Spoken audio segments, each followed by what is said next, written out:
Hello and welcome to my YouTube channel. In this session, I will be sharing a tutorial on how to find Hikvision NVR verification code. To obtain the Hikvision NVR verification code, follow these steps. Firstly, right-click on the DVR interface and select the menu option. Enter the password or pattern when prompted.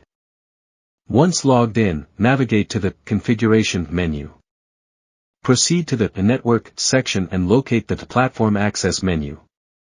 Here, you'll find the verification code. That's it. Now you have the verification code for your Hikvision NVR. Keep it handy for future use. I hope this video has been helpful for you. If you have any questions, feel free to ask in the comments section below.